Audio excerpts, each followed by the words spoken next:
We're joined this morning by someone who's been, again, on the front lines of EV advocacy for a long time, and that's the point, is we've got Expo here, and it's, again, Expo comes in for a weekend, and we do a lot, we make a lot of noise, we get people excited about EVs, but then at the end of the day, there are people that have questions after Expo is gone, and the Electric Vehicle Association has been around for a long time, and I'm sitting now with Stan, the president of the New Jersey Electric Vehicle Association. Stan, how you doing? Thank you, Matt, and I would like to also welcome everyone, and thank you for the introduction. Today is a beautiful day, and I tell you, I arrived from New Jersey today on a 10-year-old electric vehicle. And, you know, I wouldn't do it maybe 10 years ago with the same car. And the reason is I wouldn't be able to find place nearby to charge the car. There you go. Used electric vehicles are very compelling today, and you can buy also used electric vehicles and save money. You bring up a great point, though, is that even a vehicle that has 10-year-old technology in it, because the infrastructure has gotten more robust, you're able to take that vehicle that's 10 years old and drive it here and drive it home and not have an issue. Absolutely. And I think, that's a big thing that I think a lot of people that come to Expo, they're curious about EVs, but they've got kind of a sense in their mind of what they've been told, maybe read online. But they have to have a chance to talk to people that have real-world experience. And that's something we've been talking to a lot of different people throughout the weekend, is that's a big part of it, is communication from, get it from the horse's mouth, right? Well, absolutely. And those practical examples that you can give only help with that. So your work in New Jersey, you're involved with EV advocacy more generally. You've been doing this for several years now. So one of the sort of myths that we're trying to bust here with real facts is around the pollution that EVs create. So, you know, a lot of people will tell you out there that the process, particularly of manufacturing batteries, mining the minerals, all of that kind of stuff, makes EVs actually worse than your average gas car when it comes to the impact that it has on the environment. What do you say to those people? Yeah, and that's a question that we hear quite often. But before I answer, let me introduce you more New Jersey Electric Vehicle Association. We are one of the about 50 very active chapters of the National Electric Vehicle Association, which was founded in 1975. And that was a long time ago. And it was during the oil crisis. At that time, Electric Vehicle Association was a group of enthusiasts who would convert their gas cars to electric. And as you can imagine, at that time, the only battery technology available was the lead acid. So New Jersey Electric Vehicle Association was founded in about 2008, and I'm the third president. To answer your question, yes, and we have just about 20 EV shows every year. We have lots of electric shows as part of Drive Electric Earth Month in April. And then another batch of shows is in fall, in September. It's part of National Drive Electric Month. So, yes, here comes a question. Are electric vehicles just moving the pollution elsewhere, right?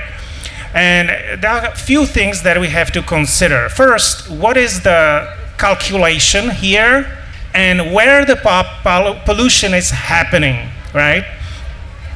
And so speaking of the calculation, there have been done numerous studies, and I want to highlight the one by Argonne National Lab. What they found out, they use very thorough methodology called life cycle analysis, and they put next to each other conventional gas car and electric vehicle that has very similar specifications, size, acceleration, range.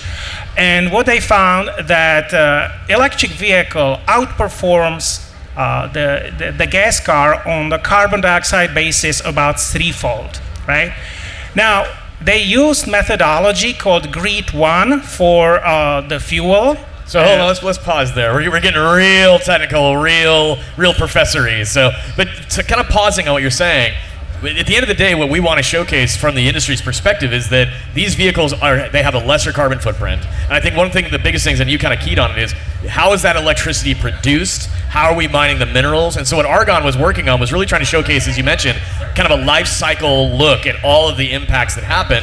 And with gas cars, we really just don't think about that. We haven't really. We've just said, Right. I'm going to buy the car, the magic liquid is in some Right. tank on a street corner, I don't really want to think about it.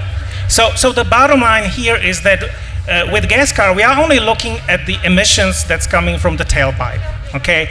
And by the way, this is the worst place because this is in our community. However, there are also emissions that are coming from the fuel getting to the gas station. So what it involves is fuel extraction, transportation to refinery, then refining, and then transporting the fuel to the pump through the network of gas stations. And that by itself is almost as much carbon footprinting as driving the gas car by itself. And that's big eye-opener. No, that's an interesting point, because that's what a lot of people end up saying is, well, we're going to impact the environment if we're digging for battery minerals, et cetera, et cetera. But what you point out is so important, because we can go and refine, and again, dig up the oil, refine it, turn it into gas, then transport the gas. All of that has a footprint, but once we actually burn the gas, it just becomes an emission in the atmosphere, which is absorbed by the oceans. And the thing about batteries that's so fun is you can dig up all those minerals. Yes, it has an impact, but once those minerals are in market and in use and in vehicles, you can recycle them again, and you create this opportunity for kind of a closed carbon loop. You don't have to keep going back to impact the environment. And I think that's what a lot of people, again, we're not actively thinking about this, but that's really what you're keying on, is that one is kind of end to end and dead, and the other one is more of a cycle. Right, so and you are kind of taking my words here. I wanted to get to that point, but yes. Well, we've only got 20 minutes, Wow.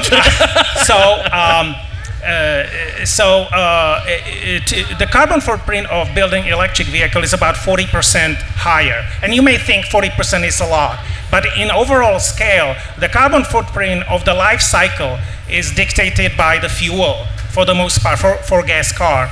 And for electric vehicle, that energy that is needed is much smaller footprint.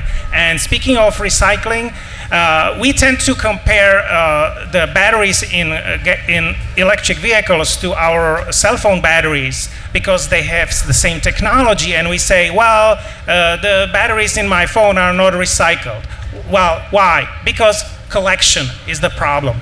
I would much rather draw a comparison to lead-acid batteries in gas cars. These are about 98% recycled. Why? Because we have system in place. And well, you can also remove them from the car more easily. I mean, how many products do we have now that have batteries in them that the battery is hidden behind a piece of metal or a piece of glass, and, well, I'll just turn the device back in. But there are companies out there that are now doing battery recycling on a scale where it's either the car itself or even consumer devices. Sure. So I wanted to ask you, Stan, you live in New Jersey, you're part of the New Jersey EV Association. What is the mix in New Jersey of renewable energy as part of the electrical grid? Yeah, like when you're filling up with electricity, how does that footprint work? So New Jersey is part of the East Coast system, and the carbon footprint of making electricity is much smaller than Midwest. And the electricity is only getting less carbon intense because we implement more renewable resources. Solar, wind, well, it's kind of currently on pause, but nuclear is carbon neutral. So as the electric car gets older, it gets actually cleaner.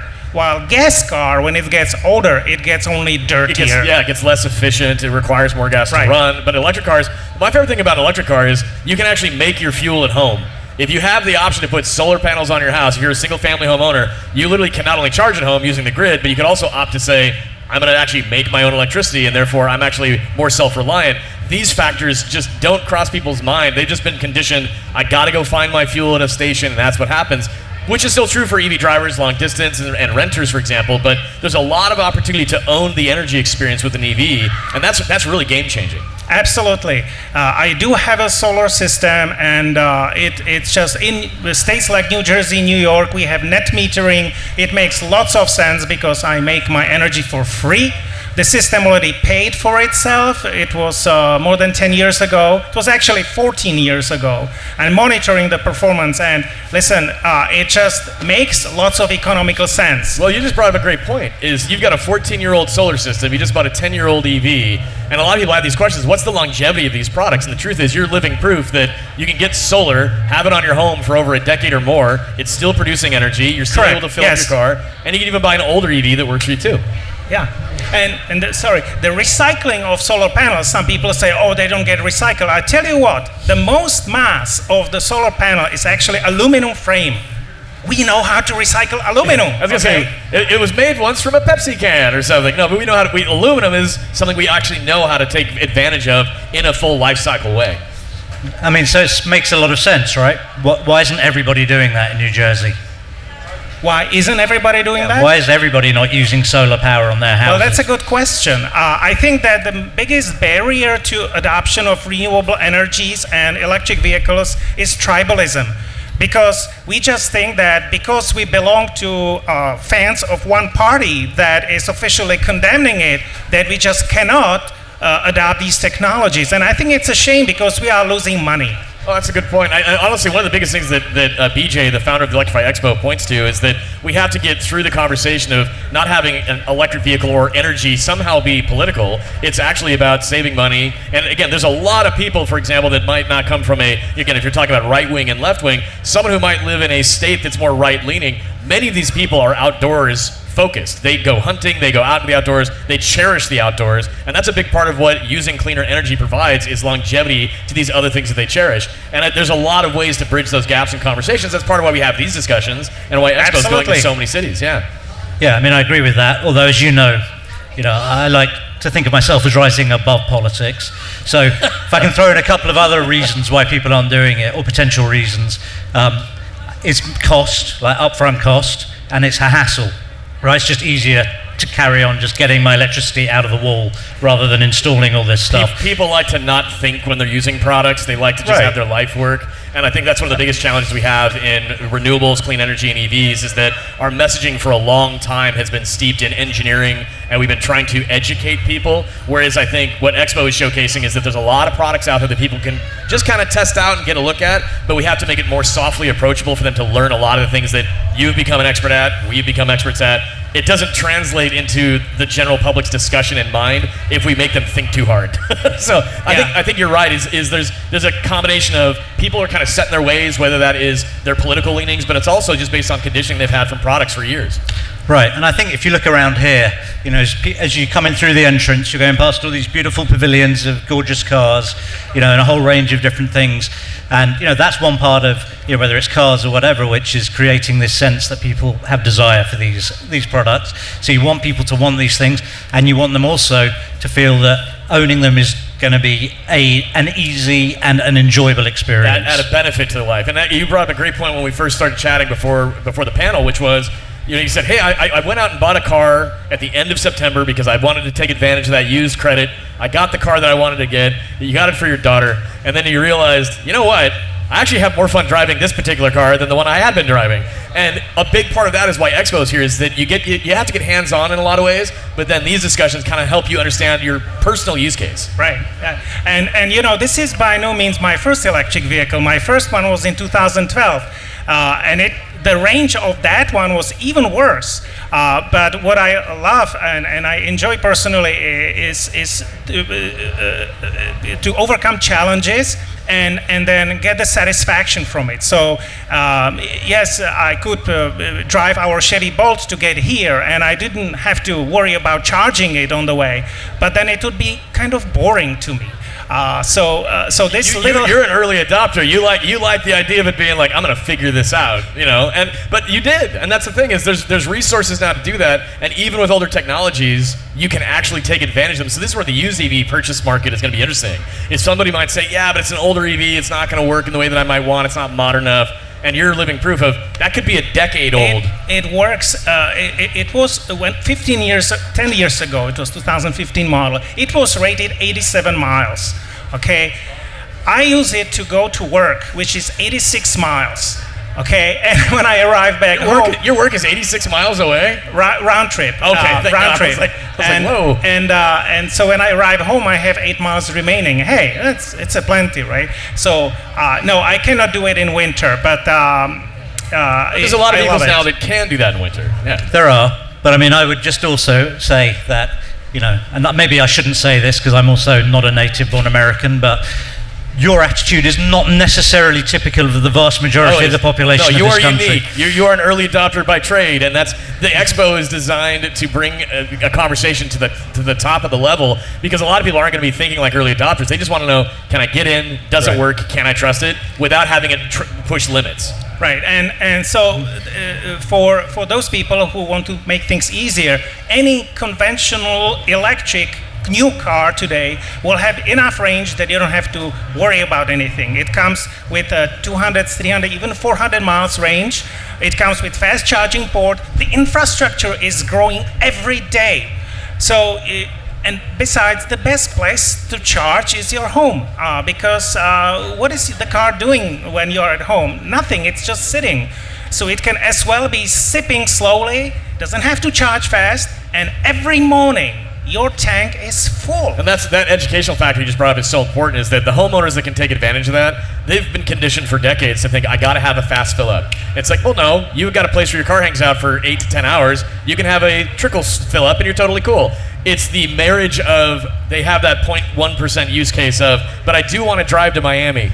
And so they have to know they can still do it. And then there's the renters that have to still go find their fill up. I think really kind of rounding out the conversation, you just landed on, I think, one of the most important discussions of just the electric vehicle ownership experience now, which is how do you find the fill up that works for your personal use case? So to that point, and kind of we're closing things out a bit, we've covered a lot.